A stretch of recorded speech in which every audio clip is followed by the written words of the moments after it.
she had a really awesome quote that I never heard before. Well, I had heard it a while ago, and it was it said, if you cost me my peace of mind, you're too expensive. And I think that that's just like all that's got to be said. I like that. Like I was telling you, if you have attained a peace of mind, if you have a space where you go where you find peace, even if it's just for a moment, because peace of mind continuously is hard to, you have to have that love from within.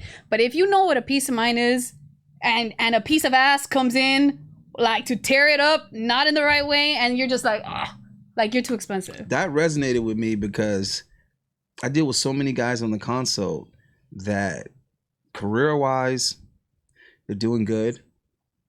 You know, maybe health-wise, they're doing good. You know, family-wise, they're doing good. They might even have a good friend circle. So socially, you know, they're doing good. And then the biggest problem is some chick. And I just be thinking to myself, bruh, if this chick is your biggest problem, what would happen if you were to eliminate her? Just wondering, because you're putting a lot of energy and effort, you know, into struggling with this chick.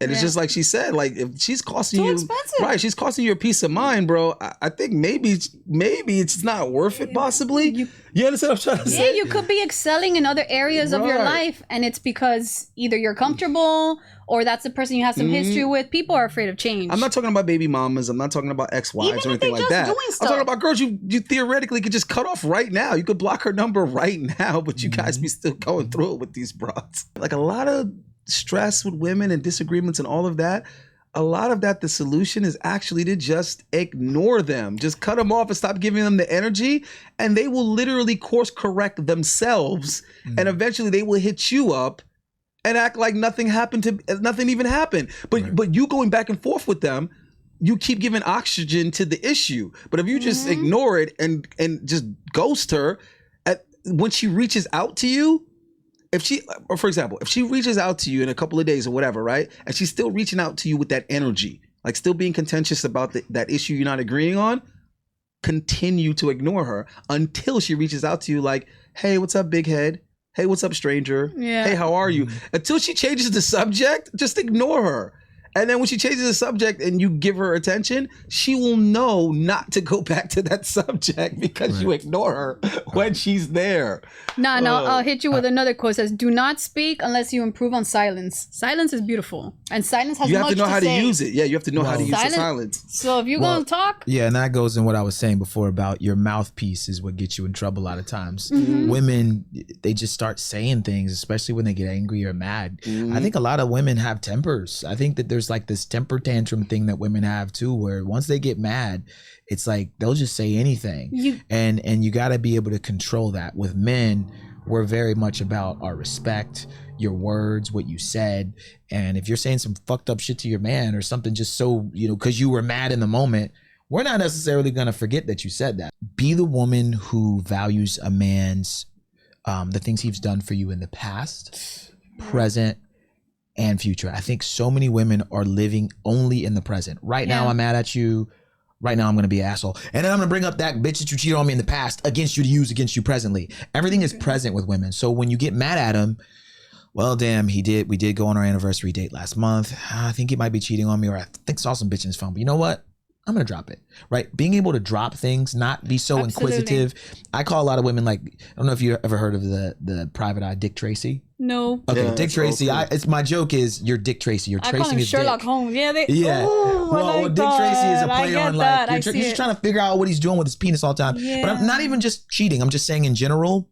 Look at what he's done for you in the past. Women are very impulsive nowadays, and they're just like, he pisses me off. I don't give a fuck. I'm turning up on him, and they'll say some fucked up shit to their man, like rude shit to like y'all they'll go out just to go out, just to right. It's like y'all words are like daggers, man. Like you got to control your mouthpiece. Words are powerful. Yeah, and women are slick with their mouth.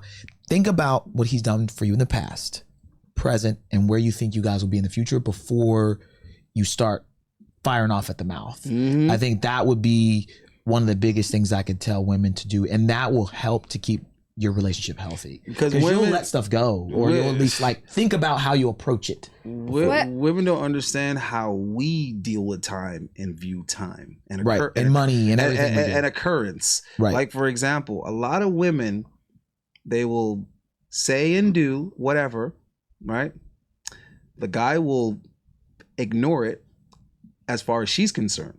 He'll duly note it, but he won't react or respond to it. He'll continue on his course to smashing, right? And then what happen is after the sex, he'll start to relax and act however the fuck he feels, because he's not really pressed anymore to follow any type of code of conduct, because he already got the sex, right? So now when she's like, oh, you know, why you acting like that, or why you doing this, or why you doing that, or why you ghosted me, what did I do? And what she doesn't realize is the time occurrence. She's thinking, what have I done since this dude has slept with me? I don't get it. It's like, sis, you haven't done anything since he slept with you. It's what you've done and said before he slept with you. But what he did was he looked at it and said, oh, word?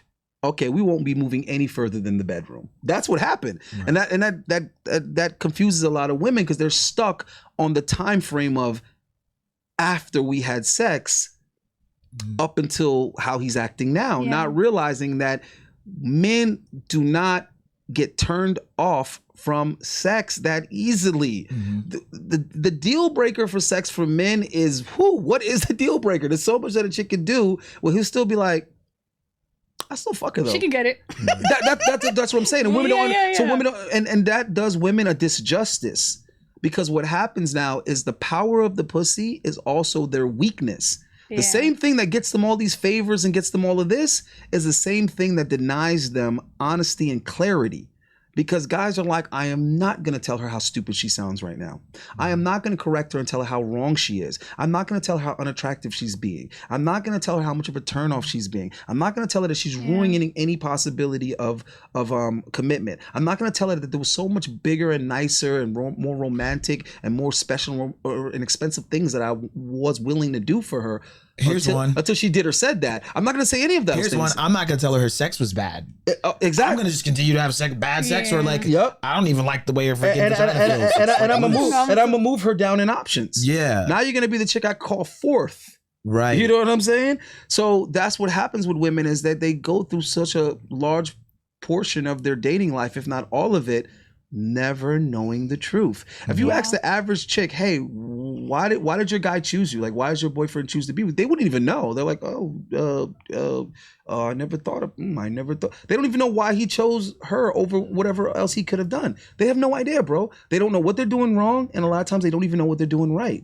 You know, because nobody's being honest with them, and because of that, they've gotten to the point where you can't be honest with them. Thank you for watching the first case study class of the Mentuition Academy. Make sure you like, comment, subscribe, and hit the bell notification so that you are notified when we post our most up-to-date content. Also, please subscribe to our brand new Instagram page, as we will be posting exclusive behind-the-scenes photos and videos that won't necessarily make it on YouTube. Class is dismissed.